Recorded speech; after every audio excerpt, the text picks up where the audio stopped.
I wrote a question here that calculate the standard change in Gibbs energy and log Kc for this reaction. यहाँ पे एक हमें reaction दिया हुआ है. So this reaction is cadmium है and cadmium ionic stage से solid stage में कन्वर्ट हो रहा है. मीन्स कैडमियम यहाँ पे रिड्यूस्ड हो रहा है. यहाँ पे जो ऑक्सीडेशन नंबर है वो कम हो रहा है. जिंक जो सॉलिड स्टेट में है और वो आयनिक स्टेज में कन्वर्ट हो रहा है और 0 से +2 ऑक्सीडेशन स्टेट में कन्वर्ट हो रहा है. मीन्स जो जिंक है वो ऑक्सीडाइज्ड हो रहा है. तो यहाँ पे ये हमारे पास इलेक्ट्रोकेमिकल सेल है. इलेक्ट्रोकेमिकल सेल दिया हुआ है जिसमें जिंक रॉड और कैडमियम रॉड है और हमें दोनों इलेक्ट्रोड का स्टैंडर्ड इलेक्ट्रोड पोटेंशियल दिया हुआ है और हमने क्या कैलकुलेट करना है, change in Gibbs energy of the reaction, standard Gibbs energy of the reaction. यहाँ पे नॉट है तो मीन स्टैंडर्ड की बात की जा रही है एंड लॉग केसी की बात करनी है. तो इसका जो डायरेक्ट मतलब है that is we have to be find out the relation between log KC and standard change in the Gibbs energy. तो किस तरह से हम लॉग केसी को standard change in Gibbs energy के साथ रिलेट करते हैं. Let's see that. So the today's topic is that is the relationship, किस किस के बीच में रिलेशन है, that is relation between, किसके बीच में relation between, that is equilibrium. यहाँ पे equilibrium constant है जो Kc होता है ना, that is the equilibrium constant है. equilibrium constant and gives free energy and gives free energy के बीच में हमने यहाँ पे रिलेशन क्रिएट करना है. सो हम यहाँ पे इलेक्ट्रोकेमिकल सेल की बात कर रहे हैं. इलेक्ट्रोकेमिकल सेल कौन सा सेल होता है, वेयर अ स्पॉन्टेनियस जो खुद हो जाता है, स्पॉन्टेनियस जो रिएक्शन है, it will start automatically and generate electrical energy. तो यहाँ पे we are talking about the electrochemical cell. Electrochemical cell की बात कर रहे हैं. इलेक्ट्रोकेमिकल सेल यहाँ पे क्या होगा, that is spontaneous chemical reaction जो है, स्पॉन्टेनियस केमिकल रिएक्शन क्या देगा हमें, electrical energy. We will get the electrical energy. And कितनी एनर्जी यहाँ पे क्रिएट होगी ये डिपेंड करता है कि यहाँ पे कितना जो रिएक्शन है वो किस तरह से हो रहा है. मीन्स रिएक्शन कितना जल्दी हो रहा है, कितनी इलेक्ट्रिसिटी फ्लो हो रही है और कितनी ज्यादा जनरेट हो रही है, इलेक्ट्रोलिसिस कितना हो रहा है. जब किसी भी रिएक्शन है वो स्पॉन्टेनियस है तो डिक्रीज इन गिब्स एनर्जी होता है. मीन्स अगर यहाँ पे इलेक्ट्रोकेमिकल सेल है तो यहाँ पे क्या होगा, that is the work done by the cell, the work done by the cell. जो सेल है वो काम कर रहा है, क्या काम कर रहा है, जनरेट कर रहा है इलेक्ट्रिसिटी को. तो जब भी कोई सेल काम करता है तो there is a decrease in Gibbs energy. Then क्या होता है, decrease in free energy of the system, because this is the cell where the work is done by the system. जब कोई सिस्टम काम करता है तो उसकी जो फ्री एनर्जी है वो कम हो जाती है.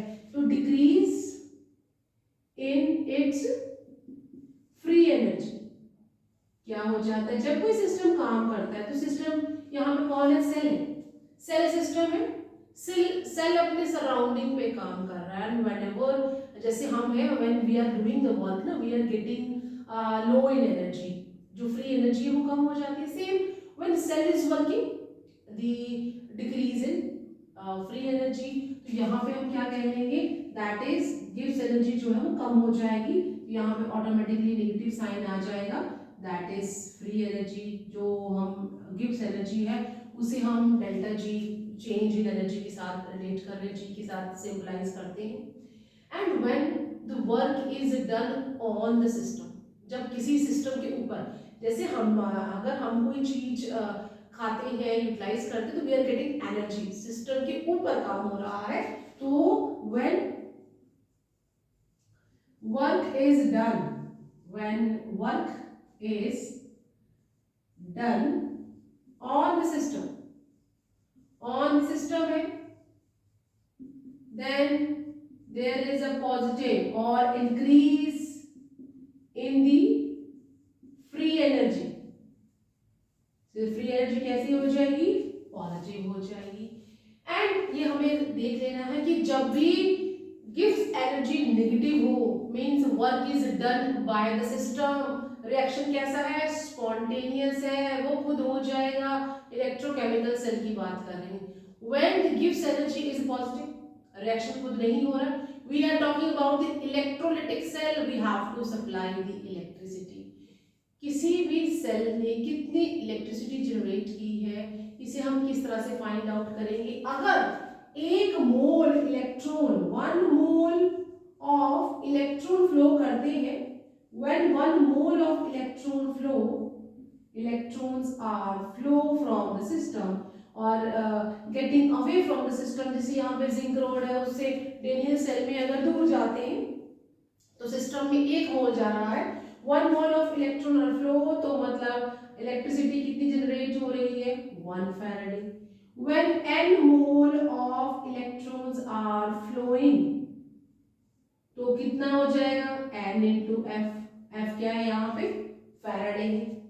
और जो हम according to the first law of Faraday यहाँ पे कहते हैं कि किसी भी सेल में कितनी फ्री एनर्जी जो है वो यूज हुई है, उसे हम किस तरह से कहते हैं, that is the product of total electricity generated into the electrode potential of the cell. तो यहाँ पे हम क्या कहते हैं, दैट इज चेंज इन गिव्स energy of the system equal to total work done by the system multiply with the E और electrode और सेल पोटेंशियल।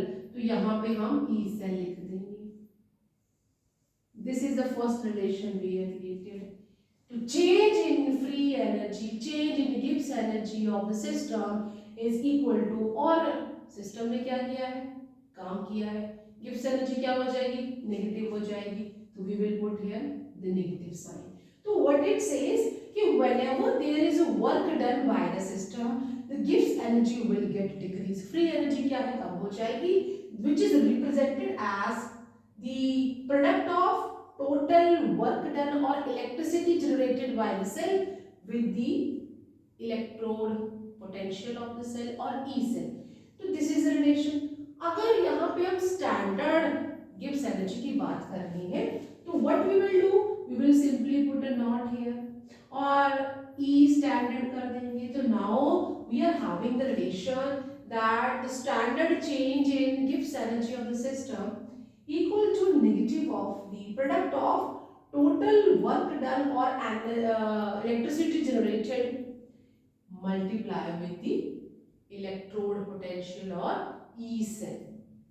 और अगर हम देखें तो हमने एक और रिलेशन क्रिएट किया था log Kc और इलेक्ट्रोड पोटेंशियल के साथ। तो व्हाट इज दैट कि स्टैंडर्ड इलेक्ट्रोड पोटेंशियल किसके बराबर होता है, that is R D N F L N K C. मैंने अपने प्रीवियस वीडियो लेक्चर्स में ही शेयर किया है कि अगर हमारा जो स्टैंडर्ड जो ई सेल है वो स्टैंडर्ड कंडीशंस पे है, तो और जो रेशियो होता है बिटवीन दी इक्विलिब्रियम स्टेज पे बिटवीन जो हमारे आयंस हैं जो ऑक्सीडाइज्ड हो रहे हैं, रिड्यूस्ड हो रहे हैं, दैट इज Kc। तो हम क्या करेंगे, E standard equal to R T N F L N K C के साथ रिलेट करेंगे। अगर हम ई सेल की जगह पे इस वैल्यू को यहाँ पे डाल दें, इसे हम इक्वेशन 1 बना लेते हैं, इक्वेशन 1, और ये है हमारा equation 2। So I already discussed that how when we are relating the electrode potential जो है हम उसे केसी के साथ इक्विलिब्रियम कांस्टेंट से रिलेट करेंगे। तो ये वाला हम जो फॉर्मूला इसे यूज करते हैं कि स्टैंडर्ड इलेक्ट्रोड और cell potential equal to R T N F L N natural log of K C. तो अगर मैं ई स्टैंडर्ड की जगह इसको यहाँ पे वैल्यूज को सब्स्टिट्यूट कर दूं, अगर हम सेकेंड इक्वेशन को फर्स्ट इक्वेशन में, तो यहाँ पे हम लिख सकते हैं बाय पुटिंग, किसको डालना है, इक्वेशन 2 इन इक्वेशन 1, तो क्या हो जाएगा, that is standard change in Gibbs energy of the reaction equal to minus N F, E cell की जगह पे पूरी वैल्यू वैसे डाल देते हैं, that is R T divide by N F natural log K C. ये दोनों आपस में कट जाएंगे and what we will have here, that is the standard change in Gibbs energy of the reaction equal to minus R T natural log K सी। और क्योंकि मैंने यहाँ पे जो क्वेश्चन लिखा है, we have to find the value of log K C, not L N K C, natural log नहीं, log की वैल्यू फाइंड आउट करनी है मीन्स। और ये भी मैंने एक्सप्लेन किया कि जब भी हम नेचुरल लॉग को लॉग में कन्वर्ट करते, we will multiply the whole term with 2.303, log हो जाएगा। तो रिलेशन क्या आ जाएगा हमारे पास, that is change in free गिव्स energy equal to minus R T, और हमने मल्टीप्लाई करना है पहले, तो क्या हो जाएगा, that is 2.303 into RT and log Kc। तो ये हमारे रिलेशन क्रिएट हो गए फ्री एनर्जी और लॉग Kc के साथ, और गिब्स एनर्जी और ई स्टैंडर्ड के साथ। तो यहाँ पे अब ये तो मैंने रिलेशन बता दिया कि how we will use this one. जब भी हमें इलेक्ट्रोड पोटेंशियल की वैल्यू पॉजिटिव मिले तो means the system is not spontaneous, that reaction is going only if we are supplying the energy. And अगर हमें गिव्स एनर्जी जो है वो नेगेटिव मिले, means system is doing the work and the reaction is spontaneous. तो यहाँ पे क्या हो जाएगा, अब हमने ये वाला अगर रिएक्शन, ये वाला जो क्वेश्चन सॉल्व करना है, तो हम पहले इसे यूज कर लेते हैं। हमें क्या फाइंड आउट करना है, change in standard gives energy. तो मुझे यहाँ पे सेल रिएक्शन दिया हुआ है जिसमें जो कैडमियम है वो क्या हो रहा है, रिड्यूस्ड हो रहा है, और जिंक क्या हो रहा है यहाँ पे, दैट इज गेटिंग ऑक्सीडाइज्ड। और जब हम ई सेल निकालते हैं, if we are provided with E right and E left, how we will find out that electrode या जो cell potential है या electrode potential of the cell है, that is E right minus E left। तो यहाँ पे जो right है that is the cadmium जो reduced हो रहा है, और zinc जो कि oxidized हो रहा है। For the convention purposes we are always writing the reduction potentials। So but हम यहाँ पे इनकी जो ऑक्सीडेशन स्टेट है उनको देख के पता चल जाता है कि राइट या लेफ्ट पे कौन है। जिस भी इलेक्ट्रोड में एलिमेंट का ऑक्सीडेशन नंबर बढ़ जाता है वो क्या हो जाता है, ऑक्सीडाइज्ड हो जाता है। जिसमें ऑक्सीडेशन नंबर कम हो जाता है वो क्या हो जाता है, रिड्यूस हो जाता है। तो यहाँ पे हम देखें, मुझे ई सेल निकालना है, तो that is standard electrode potential निकाल रहे हैं, that is E right minus E standard left. तो यहाँ पे जो लेफ्ट है वो हमारे पास ये है और राइट ये है, इनकी वैल्यू को यहाँ पे इंसर्ट कर दो तो सोल्यूशन हम इनका करने जा रहे हैं।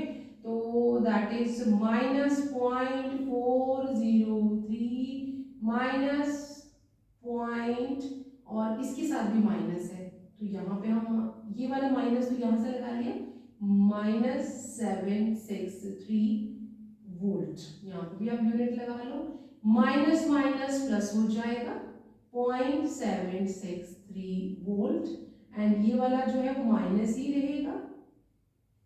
या अब इन दोनों को हम अगर यहाँ पे आपस में सब्ट्रैक्ट करें तो -763 अब ये प्लस हो गया है, -0.403, तो क्या वैल्यू आ जाएगी, that is we are having this one 0.360। तो और यहाँ मैंने ये लिखा है किस तरह से हम इसका सॉल्व करेंगे, तो क्या आ जाएगा, for this standard change in free Gibbs energy, and यहाँ पे 2 नंबर ऑफ इलेक्ट्रॉन्स जो है वो पार्टिसिपेट कर रहे हैं, तो यहाँ पे जो n है वो 2 आ जाएगा। f की वैल्यू जो है वो दैट इज 96500, और अभी जो हमने ई स्टैंडर्ड इलेक्ट्रोड पोटेंशियल निकाला है वो दैट इज 0.360 आ जाएगा। तो इसके पॉइंट को हम रिमूव करके 1 2 3 जीरोस लिख दिए, ये इसके साथ कट जाएगा, ये इसके साथ और ये इसके साथ। अब जो है हम इनको आपस में मल्टीप्लाई कर लेते हैं, दैट इज 2 5 10 हो जाएगा, 1 कैरी एंड यहाँ पे 13 हो जाएगा, एंड 1930 मल्टीप्लाई विद 36। तो इस तरह से हम इसे आपस में मल्टीप्लाई कर लेते हैं, क्या आंसर आ जाएगा, 19 मल्टीप्लाई विद 36, तो that is 0 and 18 and 55, 5 carry and 11, that is 0 9 27, 2 carry and 5, then what would be the answer here, हमारे पास क्या आंसर आ गया है, that is 6, तो 6 8 and 14 and 9 and 6, तो हमारा जो गिब्स एनर्जी है दैट इज कितना आ गया, 69480 kilojoules. This is the standard change in free energy or Gibbs energy of the system, जो कि हम इस तरह से ये वाला फॉर्मूला लगा के यहाँ पे निकाल सकते थे। तो हम यहाँ पे जब मेरे पास ई सेल आ गया है, उसके बाद जब हमने standard change in Gibbs energy निकालना है दैट इज माइनस, और हमने माइनस का साइन नहीं लगाया, माइनस लगा लो, माइनस और माइनस, तो आंसर क्या हो जाएगा, N2F इंटू ई सेल, और वो हमने एक ही तक की वैल्यू निकाली थी जो हमारे पास आ गया -69480 किलो जूल्स। और अगर फ्री गिब्स एनर्जी जो है वो नेगेटिव है तो मीन्स कि सिस्टम ने काम किया है, it is the system which is doing the work, means generating the electricity, यहाँ पे सिस्टम इलेक्ट्रिसिटी जनरेट कर रहा है। दूसरा जो पार्ट है that is to find out the value of log K C, तो हम तब ये वाला फॉर्मूला लगाएंगे लॉग केसी के लिए। अभी मैंने वैल्यू निकाल ली है, दैट इज ये वाला सेकेंड के लिए ये वाला भी हम फॉर्मूला लगा लेंगे। तो मुझे ले दे के ये पता इस सिस्टम इस जो रिलेशन है इनमें मैंने 2-3 आपस में इक्वेशंस या रिलेशंस को याद करना है कि -NF ई सेल और दैट इज -2.303 RT लॉग केसी या नेचुरल लॉग केसी। तो आप इस तरह से तीनों रिलेशंस को याद करें, और जब भी जो भी वैल्यू आपको प्रोवाइड की गई है उन्हें लगाएं और we can find out the value of the numericals.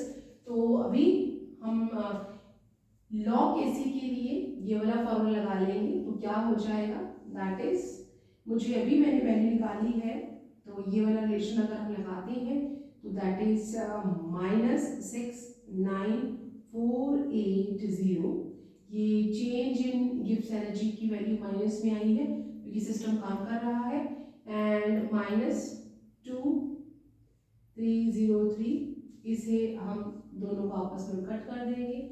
Are की जगह पे गैस कांस्टेंट है 8.314 जूल पर केल्विन पर मोल, आप यहाँ पे इसकी वैल्यू लगा लो।